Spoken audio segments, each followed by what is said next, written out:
All right, Joaquin Phoenix as the Joker. That's an intense job to have to do, right? Like, hey, this character that's been around for the past two generations of TV media as an iconic villain.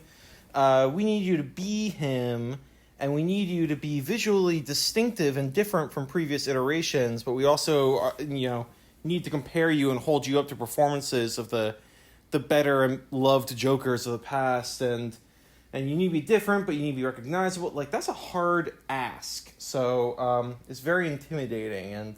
But then Joaquin Phoenix came along, and I think he nailed it. He made it, he made it his own, and did a very good job. Made a very distinctive Joker. People are super polarized on their perspective and their opinion on this movie, and I feel like a lot of that comes out of it straddles a line of disturbingly real in its the how empathetic you can be for the Joker just having a really fucking hard life, for Arthur Fleck, the man before the avatar of crime madness, just having a shitty hard life, and living that life in a city that doesn't give a shit, and a society that doesn't give a shit. And I think a lot of people feel that way, and that makes it kind of freakishly empathetic character, versus, the whole, this is too contrived, or on the nose, or, like, we get it, life is hard, people should do better, and they don't.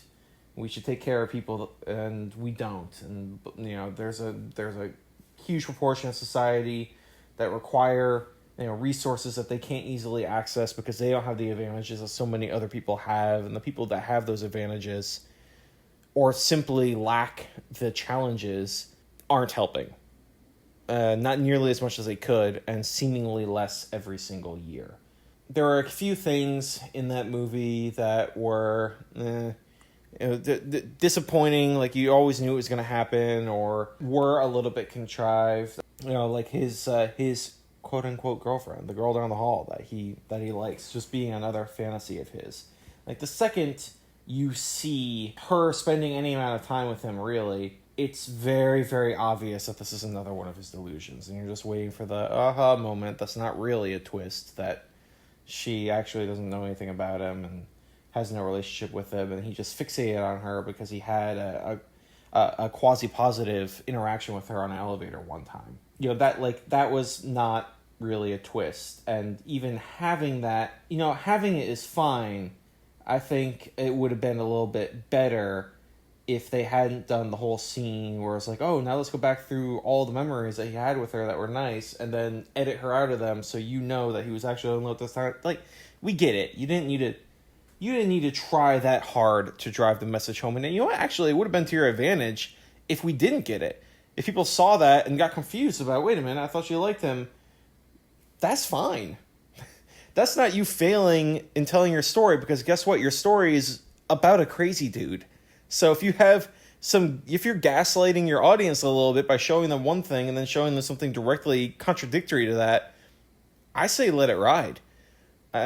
Just don't, spoon feed the, hey, this guy's really crazy, that was a delusion, to people, because that's a little bit annoying. It's a little bit contrived. How many movies about the crazy character do they do the thing where you do a flashback to all of his memories of being with that person who's actually made up, and they're just not in those memories the second time around? Every crazy person movie, which is, gets old. So we didn't need that. There's a couple things like that in the movie, but these are very, this is me picking it apart. I think as a Joker origin story, it's fine. And I've seen people say things like, oh, you're killing the character by creating an origin story, because now you're picking Joker, who's supposed to be the avatar of total chaos, just, beyond hysterical madness, is supposed to be completely unrelatable, and that's what makes him scary.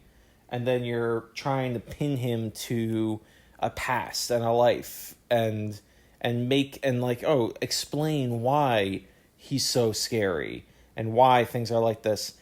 I don't really have that complaint. I feel like a lot of people are writing articles because it's their job and they have to come up with something insightful. But I think with Jokers and with Batmans and with, James Bond or whoever, with an iconic character that's been around for so long that different people have filled the role and lended their own personality to that role, you can recreate them each time and it's okay. It's not quite the same as having a Joaquin Phoenix second, Joker sequel where it's like, oh, all that stuff that we said happened in the first one, we're going to get rid of it. That's what I feel like happens a lot in comic book movies. It's like, oh, all that stuff? Well, time travel, we're changing it. Or it didn't actually happen. Or it was all a dream. Just really shitty, lazy writing.